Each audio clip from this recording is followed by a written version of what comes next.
ಸರಳವಾಗಿ ನಾಮಪತ್ರ ಸಲ್ಲಿಸಿ ಸರಳತೆಗೆ ಮಾದರಿಯಾದ ಚಿಕ್ಕೋಡಿ ಲೋಕಸಭಾ ಕಾಂಗ್ರೆಸ್ ಅಭ್ಯರ್ಥಿ ಪ್ರಿಯಾಂಕಾ ಜಾರಕಿಹೊಳಿ ಇಂದು ಘಟಾನುಘಟಿ ನಾಯಕರ ಉಪಸ್ಥಿತಿಯಲ್ಲಿ ಚಿಕ್ಕೋಡಿಯ ಉಪ ವಿಭಾಗಾಧಿಕಾರಿ ಕಚೇರಿಯಲ್ಲಿ ಚುನಾವಣಾಧಿಕಾರಿ ರಾಹುಲ್ ಶಿಂದೆ ಅವರಿಗೆ ತಮ್ಮ ಉಮೇದುವಾರಿಕೆ ಸಲ್ಲಿಸಿದರು.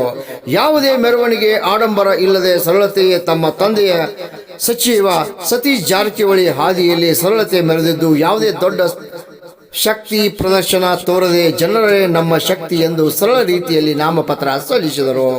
ಈ ಸಂದರ್ಭದಲ್ಲಿ ಸಚಿವೆ ಲಕ್ಷ್ಮೀ ಹೆಬ್ಬಾಳ್ಕರ್, ಪ್ರಕಾಶ್ ಹುಕ್ಕೇರಿ, ಲಕ್ಷ್ಮಣ್ ಸವದಿ, ಗಣೇಶ್ ಹುಕ್ಕೇರಿ, ರಾಜು ಕಾಗೆ, ಮಹೇಂದ್ರ ತಮ್ಮಣ್ಣವರ್, ವಿಶ್ವಾಸ್ ವೈದ್ಯ, ರಾಜು ಸೇಠ್, ಮಾಜಿ ಸಚಿವ ಎಬಿ ಪಾಟೀಲ್ ಸೇರಿದಂತೆ ಪ್ರಮುಖ ಹಿರಿಯ ಕಾರ್ಯಕರ್ತರು, ಮುಖಂಡರು ಪಾಲ್ಗೊಂಡಿದ್ದರು. ರಾಮಗೌಡ ಪಾಟೀಲ್, ಪ್ರಜಾರಾಜ್ಯ ಕನ್ನಡ ನ್ಯೂಸ್, ಚಿಕ್ಕೋಡಿ.